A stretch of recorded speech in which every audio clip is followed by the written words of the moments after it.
Hey guys, it's FPAwesome1 here, and for my first video in over a year, I've decided to get my channel rolling again with a pretty ambitious video. The Legend of Zelda is my all-time favorite video game series, and ranking all 19 canon entries was no easy task, but it's something I've been wanting to do for a while now. This gave me a perfect opportunity to reflect on my experiences with all of these games, and I'm looking forward to sharing my opinions with you all. First, just so we're all on the same page, here are a few things to keep in mind during the video. First, there are so many games in this series, which are all so unique in their own ways, that doing an objective ranking seemed nearly impossible. So this is definitely a subjective, personal ranking based on my own tastes and preferences. I know that at least a couple choices on my list are going to be controversial, so if you're the type to write rude or angry comments, I'd recommend finding a different video. Second, I've completed every official Zelda game except one, so I feel qualified in that regard, but there are a few games in the series I haven't touched in years. Because of that, this list is subject to minor changes if I replay those games in the future. Third, any game on this list is subject to heavy spoilers, whether related to gameplay or story, so proceed with caution. Finally, only official canon games are included on this list. No Hyrule Warriors, Tingle games, Crossbow Training, or Cadence of Hyrule will appear here. Well, I think that covers it. Without any further ado, here's my list. It's probably not too surprising to see this game at the bottom of the list. If you've been a Zelda fan for a while, you can probably predict everything I'm about to say, but I'll go ahead and say it anyway. This game is truly a pain. Enemies appear on the map every few seconds, and if one touches you off of the main path, you're in for a rough time. Monsters deal out ridiculously high damage, making it difficult to reach the nearest town, let alone your next dungeon, and some of them require precise timing and razor-sharp reflexes to defeat. That would be fine, and maybe even a welcome challenge, if not for the fact that this game uses a Super Mario-style lives system. If you lose all 3 of your very fragile lives, you'll be sent all the way back to the beginning of the map, even if you're inside a dungeon. This makes it hair-tearing to try to get anywhere, and after several attempts over the years, the farthest I've made it is the 4th dungeon, about halfway through the game. And speaking of the dungeons, they're just not that fun. The Zelda series was still finding its mark, so this game's palaces lack the creative puzzles and distinct themes that we've come to know and love, and instead are just mazes filled with annoying monsters and the occasional locked door. I will say that this game has grown on me a bit over the years. I've gone from hating it with a passion to being almost perfectly neutral with it. The magic spells were a pretty fun inclusion, and something I actually wouldn't mind seeing return in a future installment. They sort of took the place of regular items in this game, letting you reflect magic beams or jump higher or even turn into a fairy that can bypass locked doors. This was also the first Zelda game to include towns and side quests, and I have to give it props for that. But unfortunately, this game's flaws far outweigh its strengths for me, and I'd be lying to myself and you if I put it anywhere above the bottom.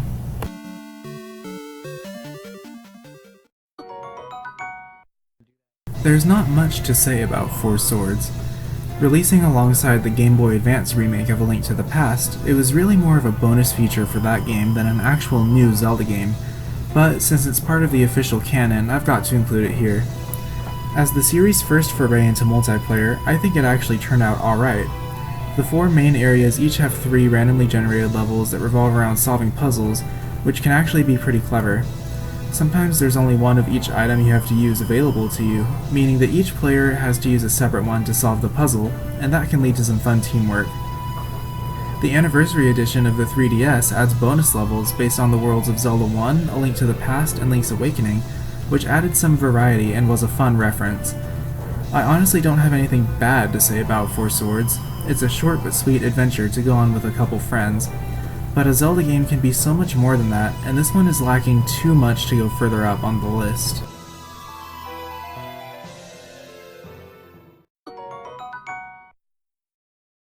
Right above Four Swords is another multiplayer adventure, but this one is more of a mixed bag for me.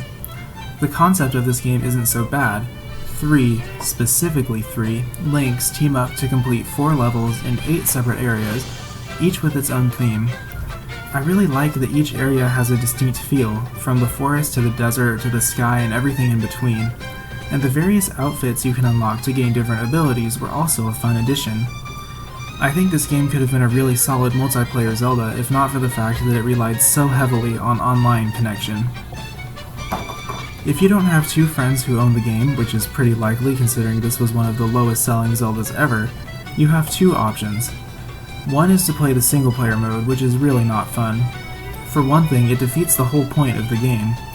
For another, the levels were clearly designed for 3 links to be moving around simultaneously, and trying to switch between them constantly is really frustrating.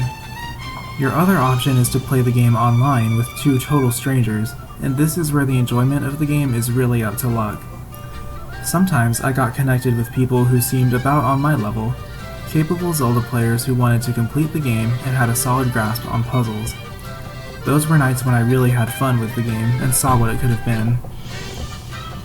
But then, there was the other 60% of the time when the game was outright stressful. I'm not sure if I was connected with children half my age, Zelda newcomers, or just plain trolls, but they seemed incapable of solving even some of the more obvious puzzles. They would also get over-emotional with the in-game icons that served as your sole communication with the other players, spamming the NO button if the slightest thing went wrong. Oh, and then there was the unstable internet connection. I can't tell you how many times I had suffered almost to the end of a long and difficult level, only to get the "there was a problem" message and be disconnected from the other players. Believe me, that was not fun. Overall, it really is a shame that this game had so many issues, because it had a lot going for it. I'm still putting it above Four Swords due to its better variety of levels, clever puzzles, and the outfits, but this game could be almost as frustrating as Adventure of Link sometimes.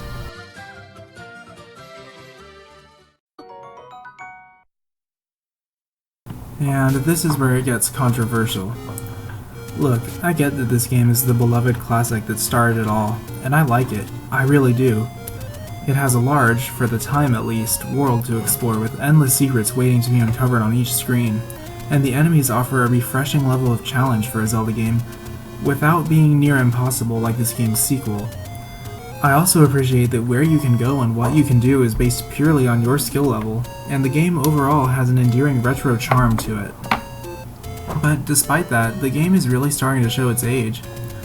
You can only move in 4 directions with no diagonal input, and your single attack is a short stab right in front of you, making movement really clunky and leading to a lot of unnecessary game overs, though thankfully you at least respawn at the beginning of whatever dungeon you were in. On top of all that, the dungeons feel very similar to each other, and the most inventive puzzle you'll find is pushing a block after beating a bunch of monsters. I know that this is all the product of the game being on an old system and being the first of its kind, but that doesn't make it any more enjoyable for me. In the end, I appreciate it for laying the groundwork of the Zelda series and for its retro charm, but it's too archaic to be higher on my list.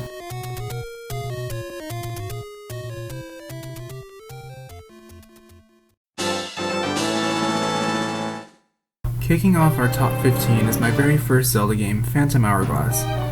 This game gets a lot of criticism, mostly for its controls and its notorious Temple of the Ocean King, but despite the fact that it's so low on my list, I actually think this game is a little underrated. I think the touchscreen controls actually make for some really fun puzzles, and being able to draw on the map is a feature I wish would return in a future game. Sure, relegating something as simple as walking to the touchscreen was a little unnecessary, but it honestly never frustrated me. As for the Temple of the Ocean King, yeah, I see where the hate for that one is coming from. I definitely don't remember looking forward to solving the same puzzles repeatedly when I was a kid, and having a time limit was super stressful. But even that has grown on me in later years.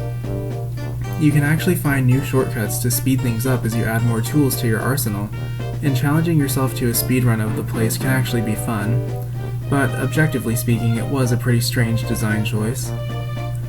For me, the real reason Phantom Hourglass ranks so low isn't that it's bad, but that it's bland.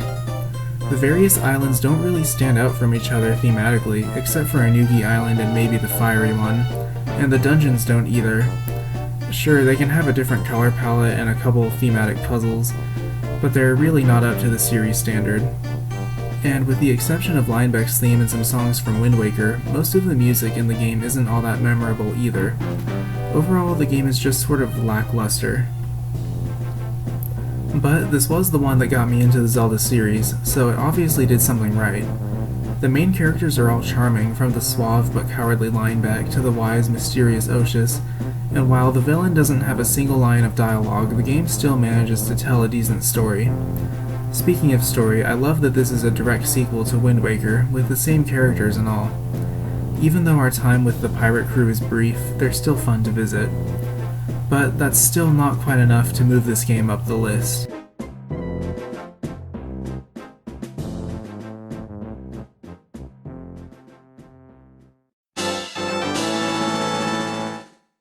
I've seen some people rank the two oracles together as one experience, which I think makes perfect sense, but I prefer to rank each one separately. Seasons is regarded as the more action-oriented of the pair, and its main gameplay features being able to change, well, the seasons. Each one alters the overworld in a different way.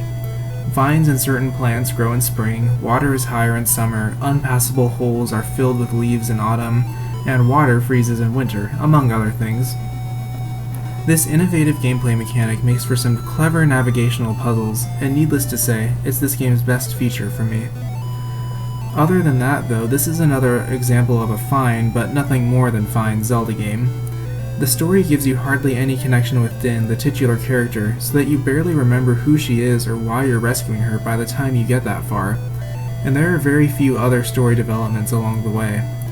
The dungeons are well designed and fun, so I don't really have any complaints, but as with many of the older games, they just don't stand out as much as those higher up on the list. And most of the music, with the notable exception of Tarm Ruins and a couple others, is fine but forgettable. Ultimately, this is an average Zelda game that earns points for an innovative central gimmick.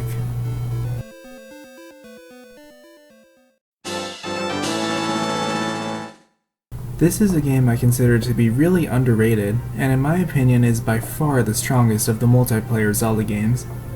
The main reason for that is likely that the multiplayer works as it should, a fun option but not required to enjoy the game to its fullest. The main quest has a dedicated single-player mode that doesn't feel tacked on like Triforce Heroes, allowing me to enjoy it at my own pace. The plot of this game is also the most multi-dimensional out of the ones we've seen on this list so far, featuring 3 different villains with their own motivations that somehow still connect neatly. We even get to learn the origins of this game's Ganondorf and visit the town where he grew up, which is more than we can say for the villain's other incarnations. It's not just the story that's solid, though. Like Triforce Heroes, this game's 8 chapters feature a variety of distinct areas. Unlike the other multiplayer entries, we get to explore overworld areas, towns, and dungeons like in a regular Zelda game, and even though they all play out like dungeons due to the game's level structure, they at least feel distinct. The actual dungeons really feel like, well, actual dungeons, while the other levels feel more open. Overall, this is a fun, unique take on the Zelda formula, held back more by living under the shadow of other entries than by its own faults.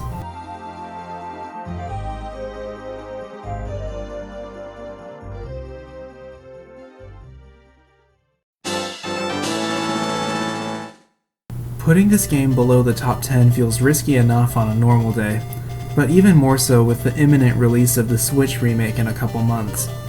Still, I'm just surprised that it's even ranking this highly for me. I've only played it one time so far, back in 2011, and I really didn't appreciate it as much back then. I don't know how I've come to like it more without playing it again since 8th grade, but I guess seeing enough footage on the internet can do that. Anyway, enough preamble. Of all the pre-Ocarina games, Link's Awakening definitely has the most charm and emotion, and I think that's what elevates it this high for me.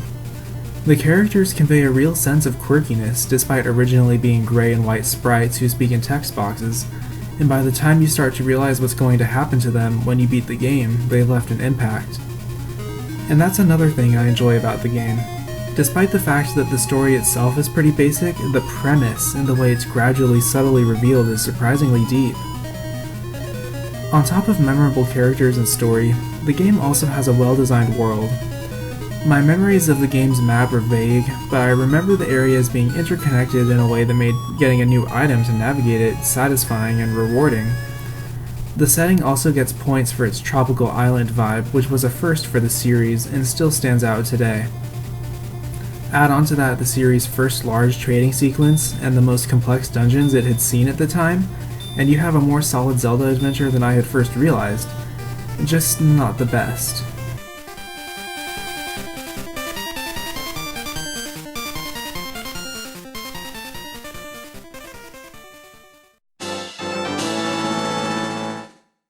The Minisk Cap can be seen as the first and only full Zelda game on the Game Boy Advance, and it's a good one. In addition to being one of the earliest games in the official timeline, it was designed as the origin story of the Four Swords saga, so we finally learn the origins of the sorcerer Vati on our quest to forge the blade. The story actually gives him a pretty compelling arc, starting as a member of the human-loving Picori race and apprentice of the craftsman Eslo, until his desire for power corrupts him. It's a bit generic, but still makes Vati stand out as one of the more memorable villains in the series, and having a memorable villain automatically gives any video game points on my scoreboard. Aside from a good story, Minisk Cap offers other elements of a good Zelda game. The dungeons, while few in number, are distinct and contain clever puzzles that test your mastery of all the items you collect on your adventure.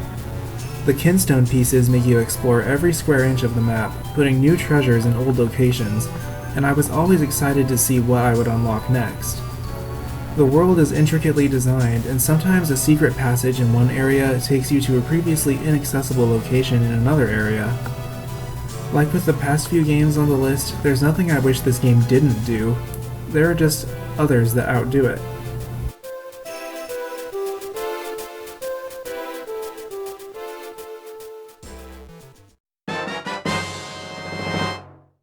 Bringing us into the top 10 is the beloved Super Nintendo classic that made the series what it is today. A Link to the Past took the basic formula from Zelda 1 and ramped it up to 16, bringing the Kingdom of Hyrule to life with bright, colorful visuals and an amazing 16-bit soundtrack, fixing the clunky movement from the original by adding diagonal movement and a broader sword strike, and generally improving on its predecessor in every way. The game has a whopping 12 dungeons, more than almost any other Zelda to this day, and they were all more complex and thematically distinct than those in the NES titles. There was not one, but two full overworlds, adding another dimension to exploration. Treasure chests, empty bottles, pieces of heart, and minigames joined the series for the first time. This is the game that really made the series what it is, and the fact that it's still really fun to play is a testament to the fact that it's a good formula.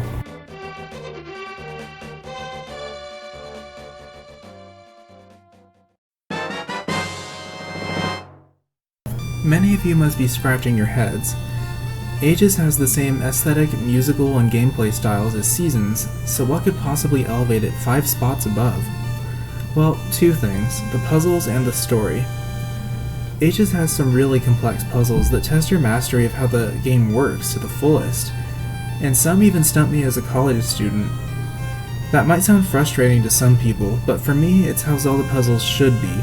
Finally solving them makes me feel like a genius, and that solve the puzzle jingle truly feels earned. But the story, it's really amazing how a few simple changes made it so much better than Seasons, and maybe even one of the better ones in the series.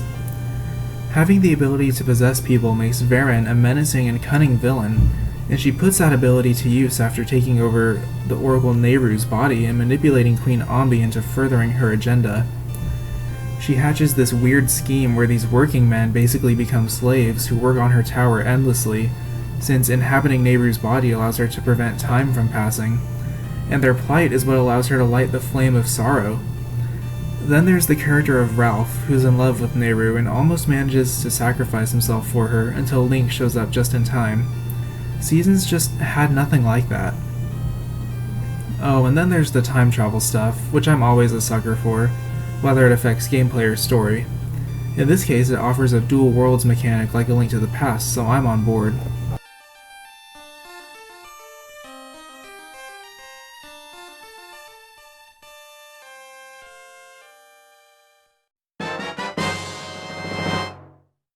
I hope putting Majora's Mask here isn't seen as too controversial. I mean, it's in the top 10, right?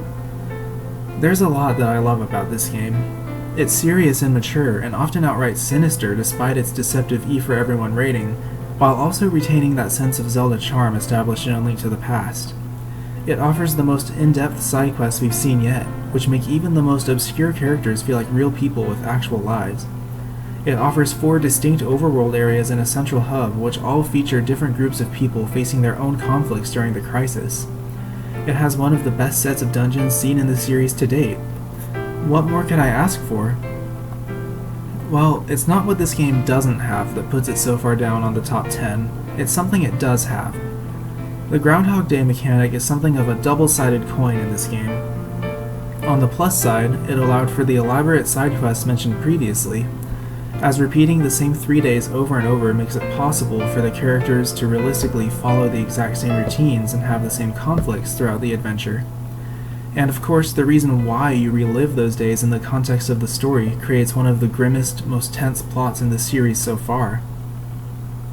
But it also makes exploration needlessly stressful and complicated.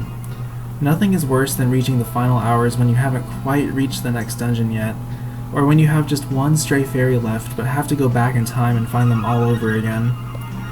Having everything reset also makes your accomplishments feel temporary and almost insignificant, and while I suppose that's part of the emotion of the game, it's also pretty unrewarding. And ultimately, while Majora's Mask's psychedelic tone worked perfectly for it, it's just not one that I need to see again in the series. I suppose I just prefer my Zeldas to feel epic and grand, more like legends and less like dark fairy tales, but that's just a personal preference.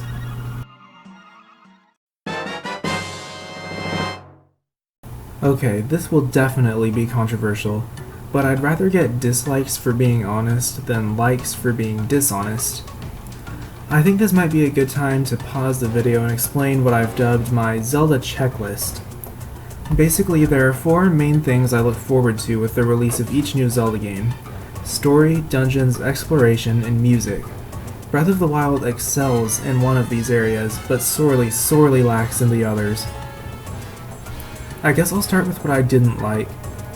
First, the game has as little story as any since the pre-Ocarina days, with all of the emotional events occurring before the game starts.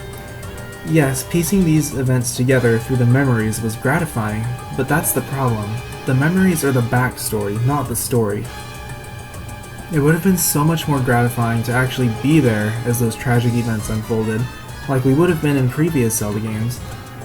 I know many players are here for the action and not the plot, so this isn't an issue for them, but I'm just not one of those players. And then there are the sorry excuses for dungeons. There are many dungeons in Majora's Mask that take longer to solve than these things, and there's nothing to set one apart from the other visually. Being able to control them from the inside is a unique concept that I wouldn't mind seeing expanded on, but I would have much preferred large, elaborate labyrinths, like Hyrule Castle but with more puzzles, and a mini-boss, and a new item. You get the point. I suppose the music is a smaller issue. While I don't care for the broken ambient vibe as much as that classic adventurous tone, I see why it had to be done, and there are a few hidden gems in the soundtrack. I guess my take on the music just goes along with my taste of the overall style of the game. But with all that said, Breath of the Wild is number 7 out of 19 for a reason. It offers a truly vast world that you can really get lost in, with so many different climates and geographical features. From dense forests to the blistering desert to frigid mountaintops, everything is here. I would have preferred to see more enemy variety in these areas, but they at least all felt distinct. Oh, and I can't forget the graphics. The visuals are perfect for bringing this vast, lush world to life. And for its lack of story, Breath of the Wild actually managed to deliver some pretty solid world building.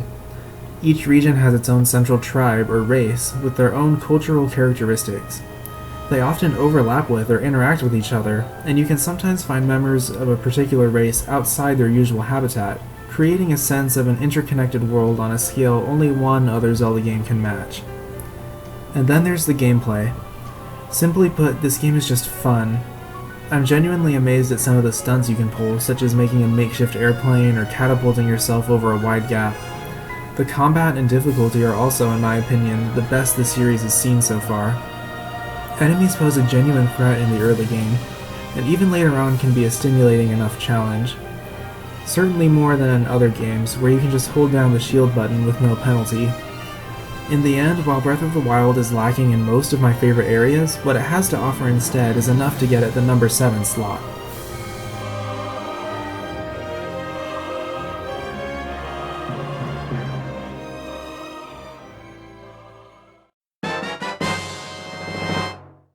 So remember everything I said about A Link to the Past? Take that and make everything even better, and you have A Link Between Worlds. The story follows the same basic beats, but is a bit more nuanced. As the twist antagonist, Hilda has a much clearer and more sympathetic motivation than the mindless beasts we fight in A Link to the Past, and Ravio works really well as the Larulian counterpart to Link.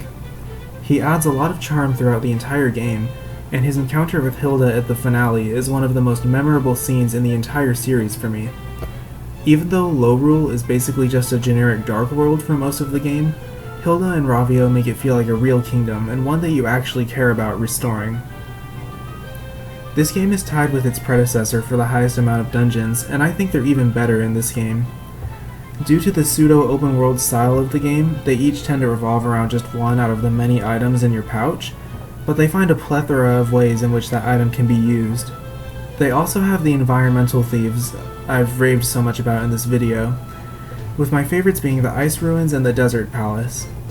Overall, they feel like a natural step forward from A Link to the Past dungeons. And oh, the music in this game. From the gorgeous arrangements of the Link to the Past themes to the phenomenal new pieces, every song in this game is a joy to listen to. The soundtrack as a whole is easily in my top 3 out of the series. Maybe that can be the topic of another video. All in all, A Link Between Worlds brought everything that made its classic counterpart so beloved into the modern scene, and I'm not surprised at all to see it this high up on my list.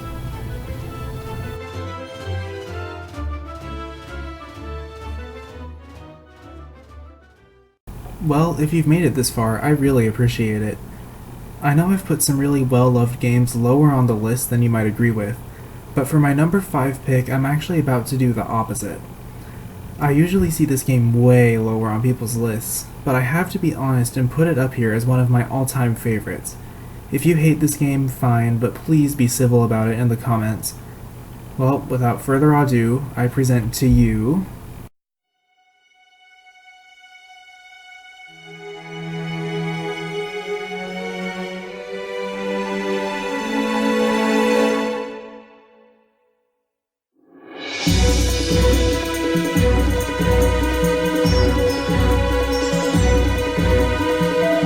As shocked as most of you must be to see Spirit Tracks in my top 5 Legend of Zelda games, is how shocked I am when everyone puts it lower.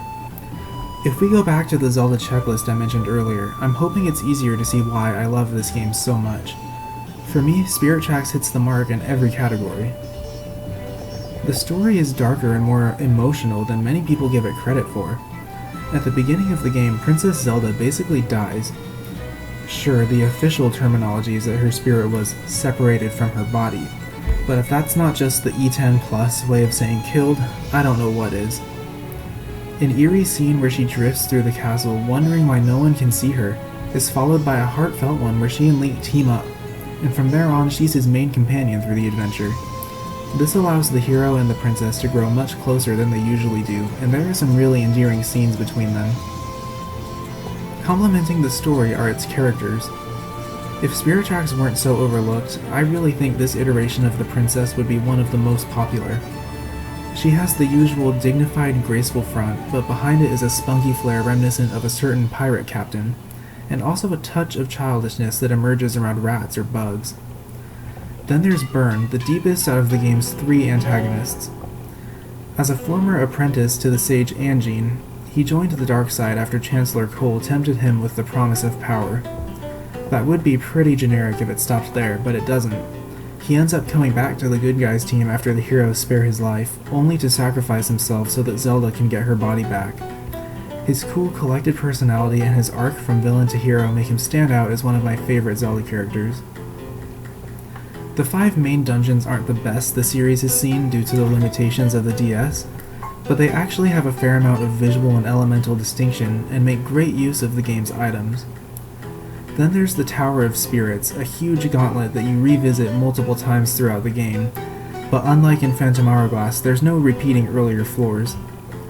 Allowing Zelda to take control of the Phantoms allowed for some truly underappreciated puzzles. You really have to understand both the regular items and the abilities of each Phantom type, combining the two together in some really creative ways in order to progress. The ability to draw on your map, one of the best carryovers from Phantom Hourglass, is also utilized for some fun solutions here and there. I honestly find myself looking forward to each return visit to this massive place, not dreading it. Now, I see a lot of people criticize the train travel for limiting exploration, but I honestly don't think it does. I think it just changes the way you explore. Completing side quests will often unlock optional train stations, and riding the rails all the way out to some of the farther ones really creates a sense of venturing into the far reaches of this land. Then, when you get off the train, each station has its own map for you to explore. Just like in any Zelda game, there are treasures to find and caves to tunnel into, so I really don't see how this game lacks in the exploration department. I understand that it's different, as it's limited to which rails you've unlocked, but for me it creates a sense of wonder and excitement for what awaits me at each new station. Finally, Spirit Track's music tracks are right up there with Link Between Worlds. It's not just the famous overworld theme that's so good, but nearly all the other songs throughout the game too. I don't know if it's just me, but they give me a sort of folklore vibe, perfectly suited to a game that takes place on a newly settled continent. I can almost imagine the In the Fields theme or Troubled Realm being played around a campfire as someone tells a story. So there you have it. There's honestly nothing that I dislike about this overlooked gem. It manages to capture the feeling of a full-blown Zelda game on a limited hardware, and it will always have a special place in my heart.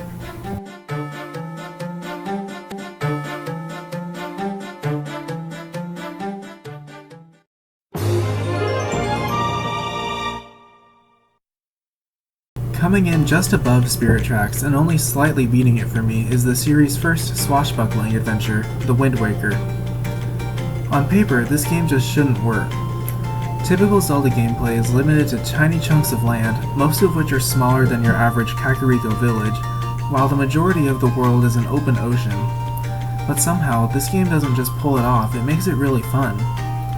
As you sail the sprawling seas, you might come across an island or a monster-infested submarine, or a series of lookout towers, or even a giant squid. So there's no shortage of treasure to hunt or monsters to defeat. And speaking of treasure, I really liked this game's treasure chart feature. Finding one in a dungeon or a small island, and then reaping the reward out at sea made it feel like I was getting 2 rewards from one chest. And it was a satisfying way to tie land and sea exploration together. Most of the game's dungeons are a bit lacking for me, with the notable exception of the Wind Temple, but they're good enough to get the job done. Other than the seafaring exploration, it's a lot of oddly specific things that make this game so good. The bright, vibrant graphics are just gorgeous, especially in the HD version. The characters are memorable, from the saucy pirate captain to the doting younger sister to the better motivated, more nuanced Ganondorf than usual.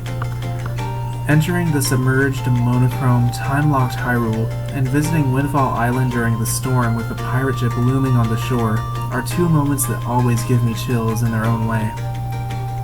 Catchy, adventurous tunes are sprinkled throughout the game, adding another thing to love.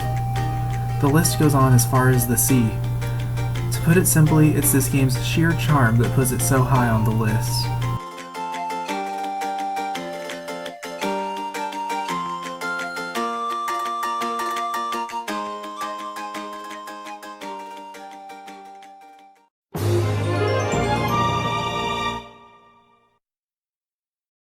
Here it is at long last.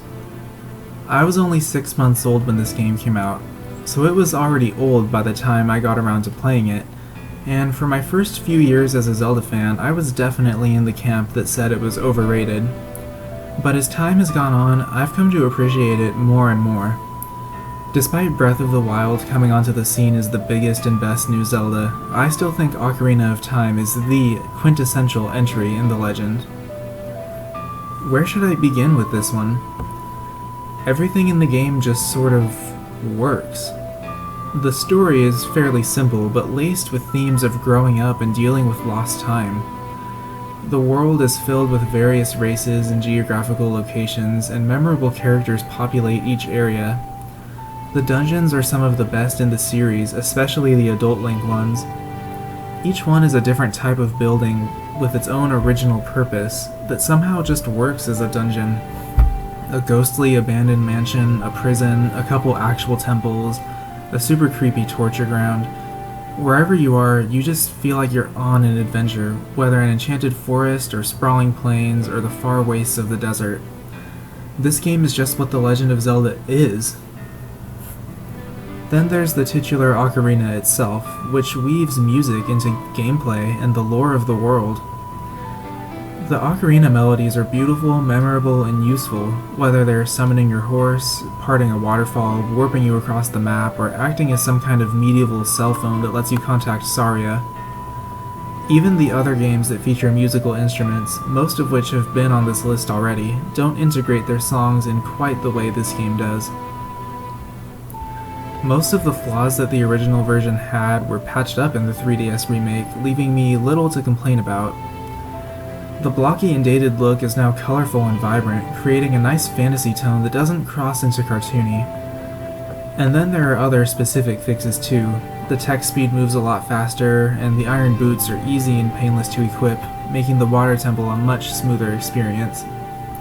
I think my only complaint with the game that the 3DS version doesn't fix is that some of the clues are too vague, like how bugs can go into small holes and push Skulltula out, but that's better than everything being blatantly obvious. This is, in my book, a masterful Zelda game, and only 2 can beat it for me.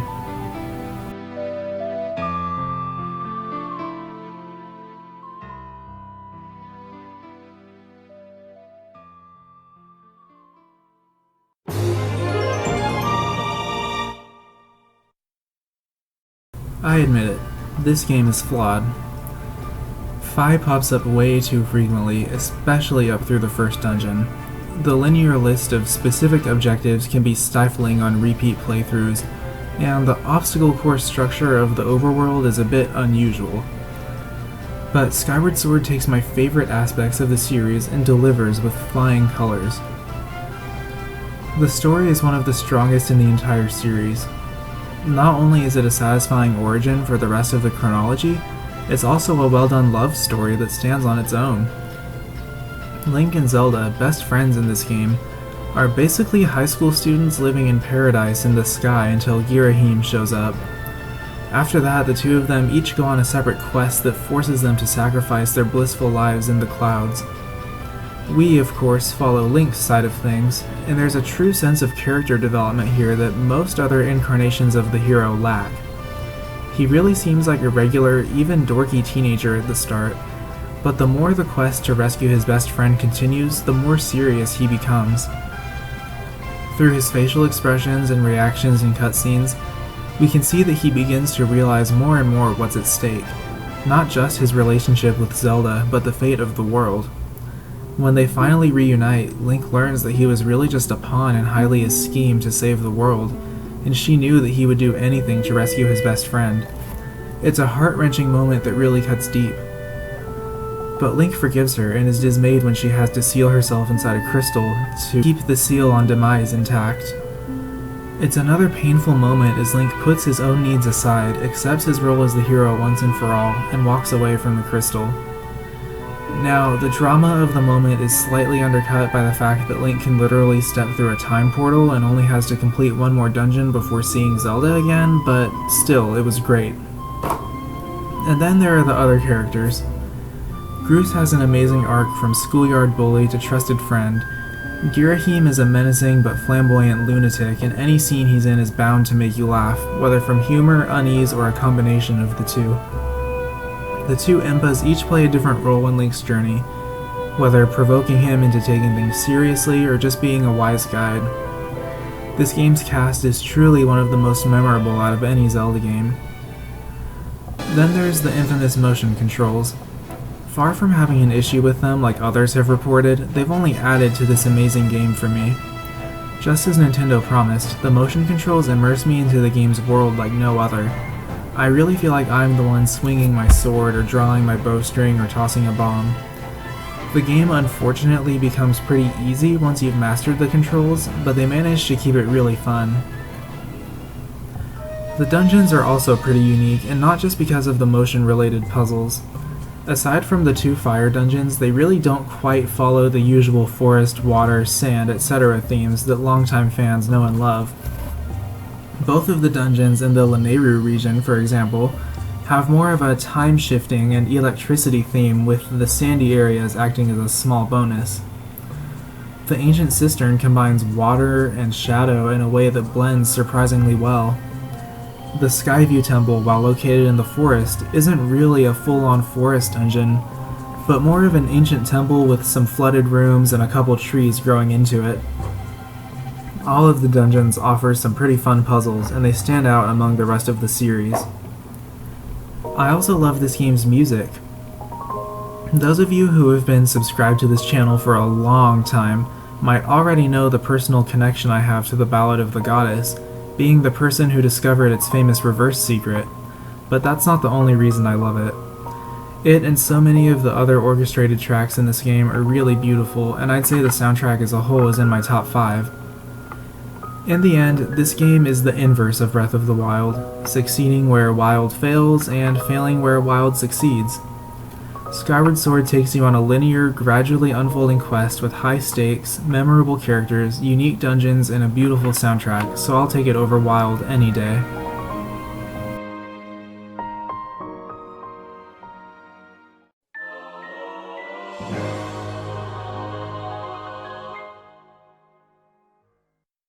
It's Christmas Day 2009, and I've been getting into the Zelda games for almost a year now. After playing Phantom Hourglass in the summer, I've finally added the recently released Spirit Tracks to my collection just this morning thanks to my parents. Now it's evening, and as we open gifts from the extended family, my eyes widen. In my hands, courtesy of my aunt and uncle, is the Zelda game I've wanted to play the most for several months, the one that all my friends say was the best, that my 11-year-old self couldn't save up money to buy, Twilight Princess. As cheesy as it sounds, I don't think my life was quite the same after I plugged this game into the Wii that night. This wasn't just the game that got me really into the Zelda series, it was the one that got me really into high fantasy in general. If I ever succeed at publishing my fantasy novel, I'll have this game to thank. Twilight Princess truly takes you on an epic, expansive adventure. The story unfolds pretty linearly, but it's not as stifling as Skyward Sword, and the areas you explore feel far more natural. While there's not the same sense of ever-present doom as in Majora's Mask, there are some really sinister and mature moments, such as the botched execution or the vision at Lanayru Spring. Just like with Breath of the Wild, this game takes you everywhere from mountaintops to deserts, and offers a similar level of world building with the interaction between the various races. This game's iteration of the hero himself is by far my favorite too. He's this mature, older teenager who's just plain badass throughout the game, and in many ways he feels the most human out of all the Links. I think that's thanks to the chemistry he has with the other villagers, which we see in full at the beginning of the game. He's the cool guy that the kids look up to, and this young man that the adults respect and mentor in a way. Even outside the village, the way he reacts during cutscenes and his really detailed facial expressions give him a sense of personality. Whereas many other Links are pure blank slates for the player, he almost feels like he could have gotten away with having dialogue, and I love that. Twilight Princess's dungeons are just magical for me. The Forest Temple is probably the most complex starting dungeon the series has to offer, and I love its atmosphere. The Snow Peak ruins somehow manage to feel like an actual abandoned mansion despite the fact that there are puzzles and traps, and its Yeti inhabitants give it more charm and uniqueness. The Lakebed Temple is an elaborate labyrinth that revolves around directing water through a central room. Together, all 9 dungeons in the game make up my favorite set of them in this series. There are other things I could talk about: Midna and her character development, the unique items like the spinner, the wonder of the Sacred Grove, which happens to be my favorite area in all of Zelda, but this video is long enough already. To conclude, I will admit that Twilight Princess isn't perfect.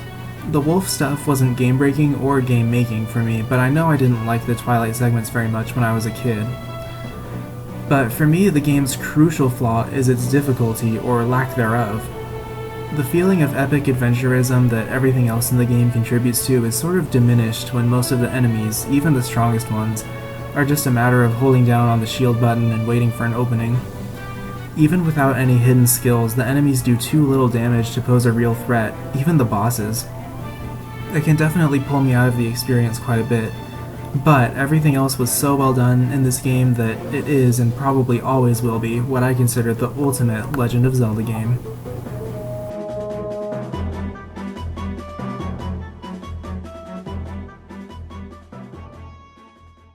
Phew. This ended up being way longer than I expected, but it was really fun to make despite all the effort. I hope you guys enjoyed my journey of reflection as much as I did. I know I've always been super inconsistent with uploading to this channel, but I think I may have finally found my niche with these ranking videos. I'm currently into Fire Emblem and the Marvel Cinematic Universe, so I'd love to do some rankings in those areas, and more Zelda, of course. Anyway, let's keep the comments friendly, and I'll see you guys next time.